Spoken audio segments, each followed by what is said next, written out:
welcome back to ChattaPlays. Today we'll be playing Factorio. This is episode 3 of the tutorial series, Minor Setups. Now today we'll be getting into more of an automated red science like we started to last time. I'll be going over what I did off camera, as well as what minor setup I use, how I set up my smelting blocks, what a main bus is and belt differences, and a couple of inserter differences and how they would vary. Remember, if you're liking the series, like the video down below and don't forget to subscribe if you're not already. Alright, let's get into it. Alright, so last time you remember we were doing the chain to feed the boilers. A couple things I did off camera was I set up my little electric drills. Now that we have electricity, I can do this, might as well, to fill up this belt here, and this leads all the way over to our boilers. Now you'll remember me saying that last time that I only use coal inserters on my boilers so that they can keep running for the electricity to run. As you can see here, I have a backup chest just in case it does run out. Go ahead and throw some of that in there, and that feeds the boiler setup here. And that runs our 10 steam engines so that we can get power. And you can see those don't really pull that much energy once the belt's full. So keeping your belt full, your belt's very full, is always good. Your power will actually fluctuate depending on what parts of the factory are using the most. Now next I set up a little bit of a smelting block here, and I'll get into that and show you that in a second. But I mainly wanted to go over my mining setup. Now there's a couple different ways you can do this, and different people argue different points on the matter. This is just what I prefer. By no way is it probably efficient compared to some of the stuff I've seen on Reddit and in the Reddit community. Factorio, if you are interested in the game, by the way, it's a great place to learn, see other people's designs if you want to do that, or you can always jump right in. The game is only 20 bucks on Steam, so it's a great one to start. And if you haven't heard, there is a demo available if you wanted to get into that. So as you can see, I automated some belt setup as well so that I could have plenty of belts to do all this work. I did this off camera, I think, as well. I can't remember. It's been about a week since I recorded the last episode. I'm just now getting back into it because I have some time on my hands tonight, so we're going to get into that. So minor setup though, I put them all right next to each other. That way that one power pole can feed 3 of these guys, and then as you come down the line, feeds 2, and then feeds 2 again. And that allows you to keep them all the way spaced out without having any issues. Now, one thing you want to keep in mind, especially early game when you're using the yellow belts, 14 miners on one side will fill up that side of the belt. So I think I have 1, 2, 3, 4, 5, 6, 7, 8, 9, 10, 11. I have 11 right now, but if I were to put 11, 12, 13, 14, that would completely fill up this side of the belt, not immediately, but by the time it gets to the split off point. Now, I'm not too worried about that because I'm only going to be feeding one belt into a smelting section right now, and I'll go back in off camera and edit my layout a little bit later, but this is just to show you how I get things going. And then I'll put one row, and then you have your belt in the middle, and then another row facing the same belt so that you feed both sides of the belt. And then the next thing, I leave a gap of 1 space, and then leave the next row facing down so they can feed another belt. And this allows you, if you wanted to put belt balancers or anything like that in there, you could. If you're more of a professional player. I kind of just throw things together in the meantime. If it works, it works. If it doesn't work, then I go back and fix it. But the other great thing about this method is that, say I'm missing a belt there, actually. Hold on. Let me fix that. So, as you can see, I forgot a belt right here. And that one actually powered on for a little bit and fed some iron on there. But the best thing about this method that I find is that you can click, hold, and it'll place them as it goes until it runs out of iron.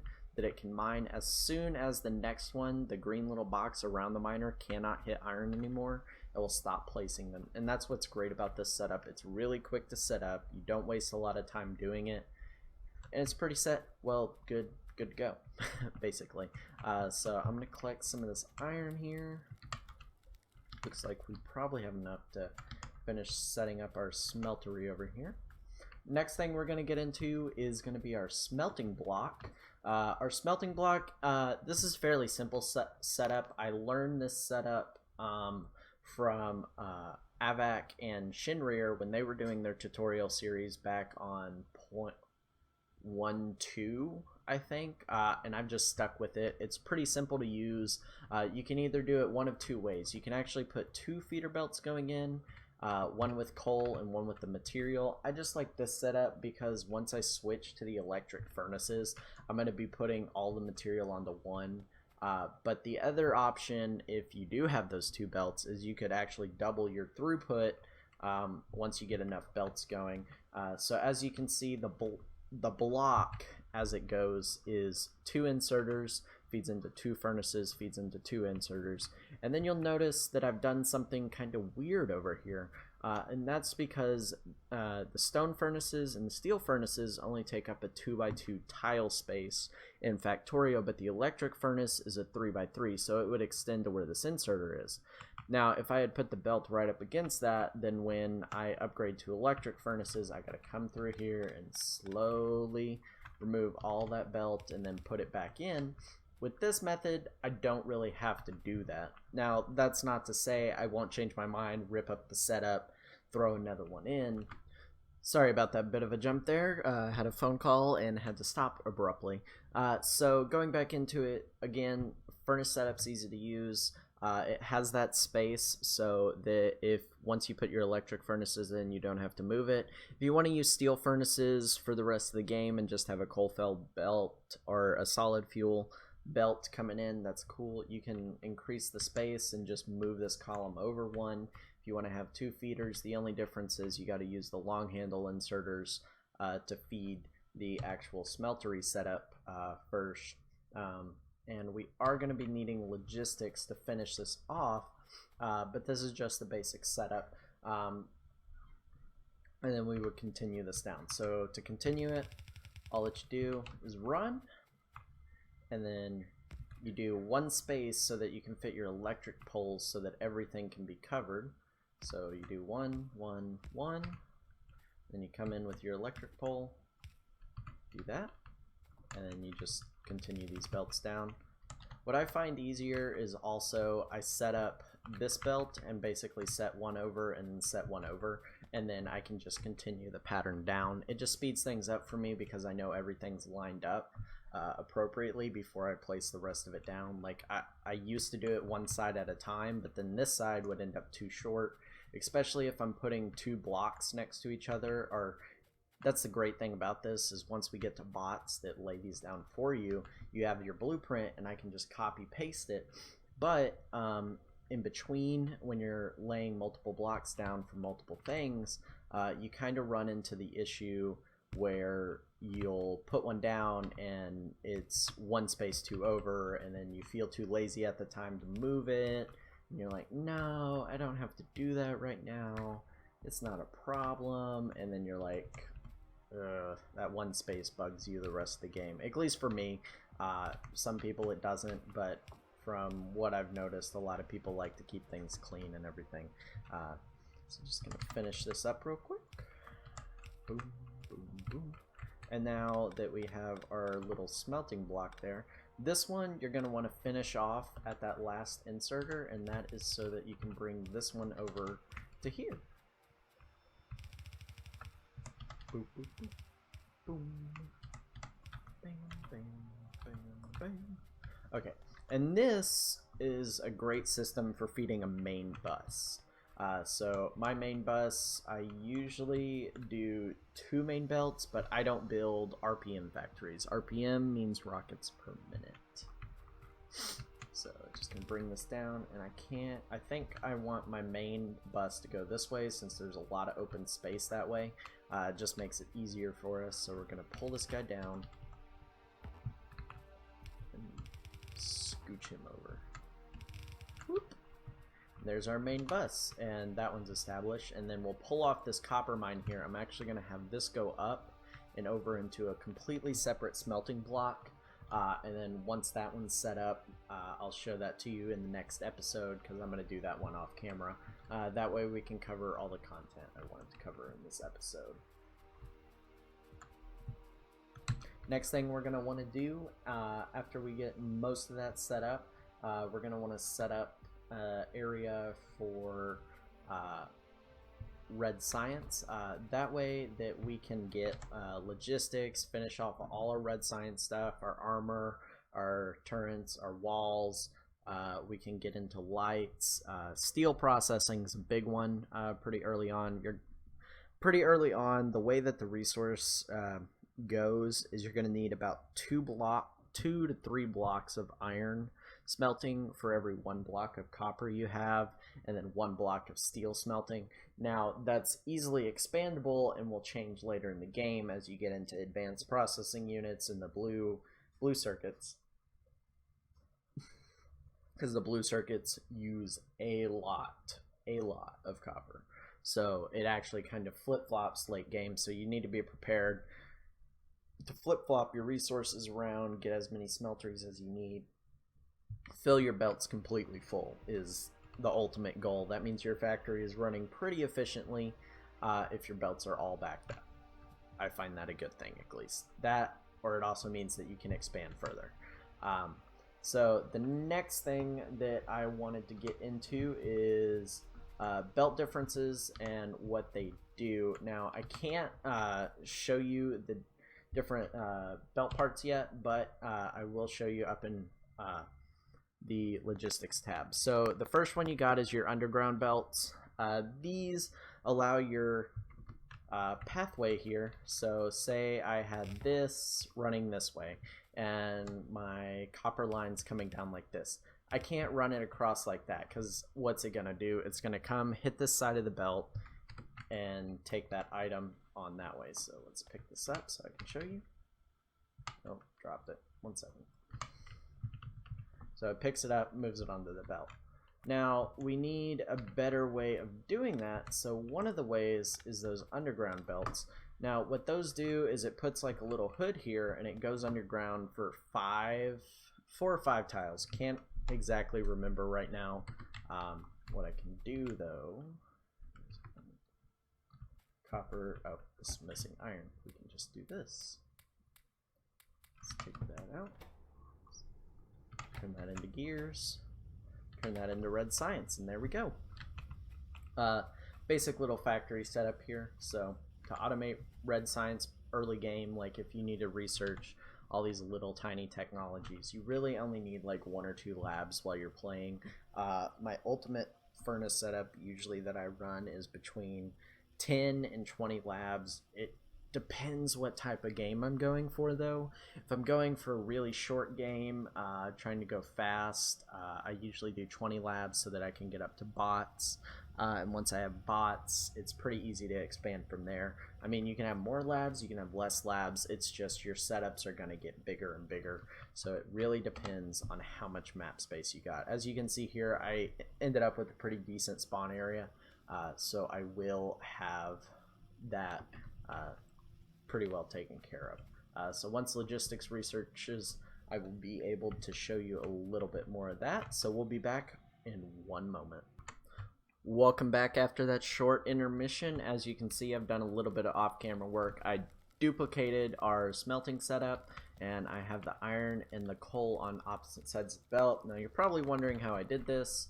Did this with like super rudimentary belt balancing. Basically, this full line feeds onto this side, and this full line feeds onto that side. So one side's coal, one side's iron, and as you can see, this inserter can grab from both sides of the belt, although it prefers the farther side first, and that'll feed iron and coal to these guys. And then after it's fed in, obviously it smelts, it's a stone furnace, and then it feeds onto the side belts. Now, I don't usually balance these outside belts because each of my smelting furnaces leads into a dual full belt like this and onto the main bus. For this series, I'm actually going to be doing a 4 main bus, I think, so I've gone ahead and I've put in spaces for that. I need to add another one there, right? No, that's 5. So we got 4 and then another 4 right there. I could have put that one down there, but I didn't feel like bothering with it at the moment. Our semi-automated science setup here, where that feeds into the gears feeds into red science, and then the red science also needs copper, and then once it's done, feeds into the slab. So belt differences, like I was saying earlier, there's 3 main types of belts. They're going to be your transport belts, which I've been using so far, your underground belts, which go under other belts, and then your splitter belts. Now, your splitters basically half whatever's on this belt. So if I cut this off here and took that, it would feed... Oops. Can we stop this? Okay. It would feed half of whatever comes down that belt onto this belt. Now, since this belt's full, it'll feed it all over. And you can use this to balance your belts out. When you have like 4 different belts, you have 1 main feeder line, and then all the extra lines are to feed. So your 2 top lines will be backups, while your 2 other lines are feeder lines for the rest of your base. And that makes it so that underground pipes can go under them like so. Now your underground pipes start like this, so your transport belt would lead in here, and then this little underlay will show up where the belt will end. Now, if you put it down like that, as you can see, this one would then feed in to on this belt. So if I had another smelting setup, and let's say I wanted it in the second lane, and I didn't want anything else to interfere, I could come down, turn this one here so that it turns in that second lane, and then have my top feeder lane go underneath that one, and then come over like that. And that way you can mix and match. It becomes more and more spaghetti as you go, not so much OCD. This is kind of the OCD stuff. This is where the fun's at, playing with spaghetti, navigating stuff around. Now the last thing we're going to be covering today is your inserter differences and how they vary. So I got an inserter feeding coal here onto this belt, and I'm just going to show you the different types of inserters. Now you've already seen this one. This one is the coal burner inserter. Basically it takes an iron plate and an iron gear. They're really cheap to make early game. They do require coal though, as you can see, to use power. They don't actually require a power pole or anything. The next main one is going to be the standard inserter. After you get the faster ones, these aren't really good, but again, good early game start so that you're not having to mess with dual belting everything and having a dirty factory early on from my pollution. As you can see, I started up all the miners there, the miners here, and the smelteries, and our pollution went from like right here and like just a tad bit right there to like boom. So this is definitely something you need to watch. If you have biters around you, you want to keep your setup as small as possible for as long as possible until obviously you get your researches done. The next belt is going to be these fast belts. Now as you can see from the example here, this one is grabbing and taking, and this one just keeps spinning. It just keeps spinning and spitting out coal as fast as humanly possible.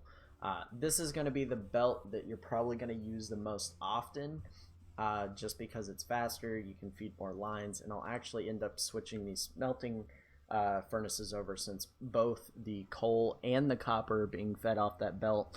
You want to make sure that it's coming fast enough. Now the last inserter that I actually don't have enough materials for, and here's the best part about a main bus, you can just come along and press the F key to swoop up all the materials there. We'll have one of those be building. Next inserter that you get kind of before this one, but around the same time, because the researches are honestly right after one another, is going to be your long handled. As you can see, the long handled, when you hover over it, covers an area of 1, 2, 3, 4, 5 total spaces. So 3 of immovables and then 1 to 1 on each side. So you can cover long distance gaps if you want to do that, or if you have a factory that requires, let's say, 3 parts to make or 4 parts to make, you can actually have 1 part on each side of each belt, like so. So say you had your electronics and gears and copper wire and plastic on this belt, and assembler here required that recipe. Then all you would have to do is put a long-handled inserter and I would usually use a fast inserter. You can use a normal one, but faster is better, to pick up both of those belts at the same time and feed that factory.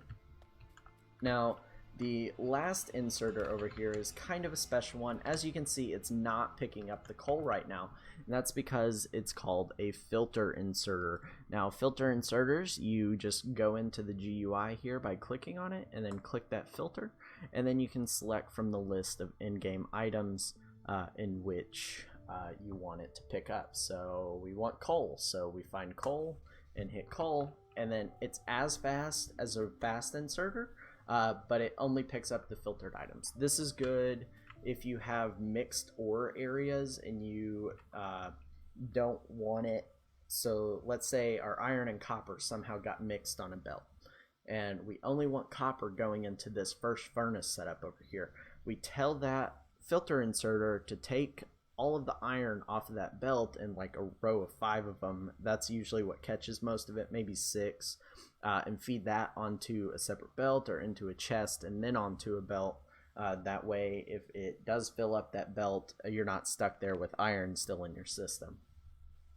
But these are good if you want to do tasks like that. I really don't use these all that much though, just because now with the logistics networks you can wire the fast inserters and inserters to do basically the same thing as the filter inserters. Now, you saw when I clicked that there were in fact more inserters, so I'll have to go into here because these are further down the line. Next one's going to be the stack inserter. Now, without upgrades, these are about as good as a fast inserter, but with upgrades they're even better because it basically picks up a stack of items. I think the max, I can't remember the max exactly, I would have to go look it up, but I'll tell you in the next video. Have to do a little background research on that one. But it picks up the stack of items, puts them into the next chest, and drops them all at the same time, kind of thing. This is really useful for train unloading stations because you want to move as much material as possible really, really fast. Next one's just going to be the filter version of that. So like if you had a train with multiple items coming through and you didn't want to set up a network to only pick out certain items and all that, you could use the stack filter inserter. Filter inserters are really, if you're new to the logistics network and you haven't quite figured it out, I would really urge you to use those instead, especially if you have a train carrying multiple items. That way those items don't get mixed with your other ones. Other than that, if you already know how to use logistics networks or you want to figure that out with the red and green wires, combinators, and power switches and stuff like that, and omni stations with roboports, feel free to do that. That's all you. But if you just want a simple, kind of newish way to do things, you can use the filter inserters. Alright guys, I think that'll be it for today. Let me place this quick power pole because it's been bugging me the entire time I was recording that. But that'll be all for today guys. I hope you enjoyed the video. If you did, remember to like, comment down below, and I'll reply back as soon as I can. Thank you for watching, and please subscribe. Have a good one. Bye.